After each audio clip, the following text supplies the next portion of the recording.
They say where there's smoke, there's fire, and as of right now, there's a hell of a lot of smoke surrounding Joe Biden, Hunter Biden, other family members who received millions of dollars from foreign government agencies and entities in companies that they had basically zero knowledge about the inner workings of how these companies do things.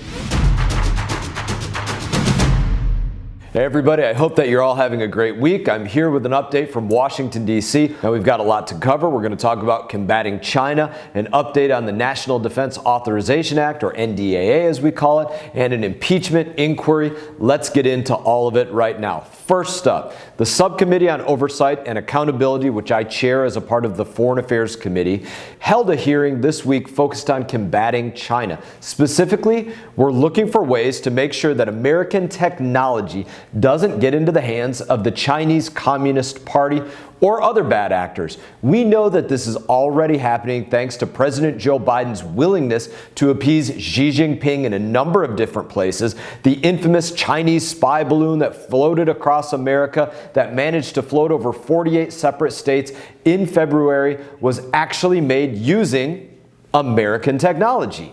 When you think about the hypersonic missile that China tested, that was used in large part thanks to American technology. That has to stop. And the one tool that the Biden administration can but isn't using is something known as export controls. By utilizing these types of controls over exports, the White House can set parameters on what types of technology can be exported by private businesses to foreign entities. One other example of where the Biden administration did something just recently, they took a Chinese Communist Party government agency that is literally out there taking the DNA of people so that they can track them, people that they don't like within their own country. They're taking their DNA. We put that entity on essentially what you could call the sanctions list, the entity list, where they can't get this stuff. The Biden administration took that agency off of that list, so now they can get the things that they want from the United States of America. And the reason that they did so is they said, well, China said if we take them off the list, they will work to make sure that fentanyl that is killing Americans, that China is purposefully allowing to flow into America through the southern border, they will work to make sure that that fentanyl doesn't leave China. They could do it anyways, but they're using this as a bargaining chip to say, take this off the list and we'll stop sending fentanyl over. Now, fentanyl is a worthy thing to combat.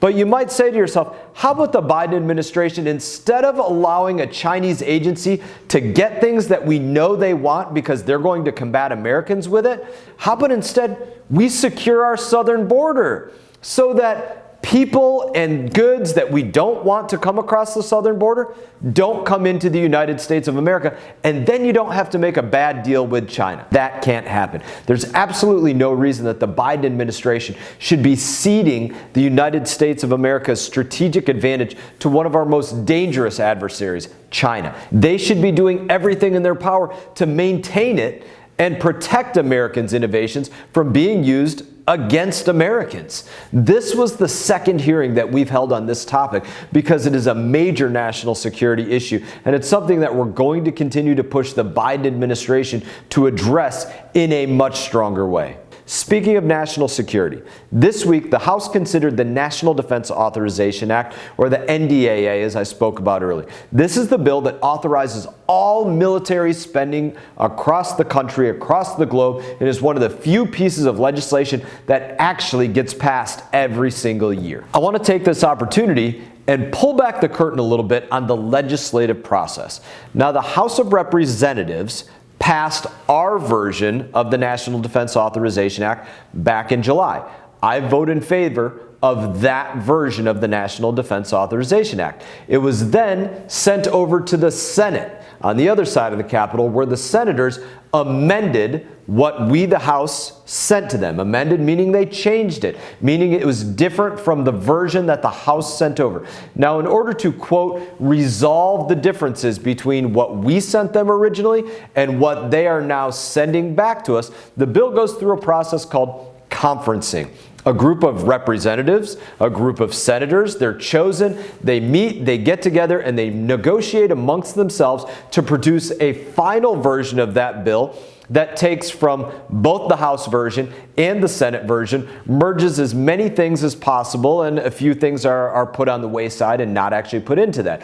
So that was the bill that was considered this week, that conferenced, mashed together version, and I voted against it. There were several changes made in the Senate conference report that I could not support. The biggest was related to the reauthorization of the Foreign Intelligence Surveillance Act, or FISA. Now, this is the law that gives intelligence community the authority to spy on foreign enemies. There are serious concerns about how agencies like the FBI have used and expanded that FISA authority since the law was first passed in 1978. Now, specifically, there are concerns that it has been weaponized against the American people. To put it simply, that the federal government is using it to conduct searches and surveillance of United States citizens without any sort of warrant. I don't have the exact number in front of me, but in 2021, I believed it was used close to 3 million times inappropriately, places that it should not have been used. That's a big problem. You know the old saying, give me liberty or give me death?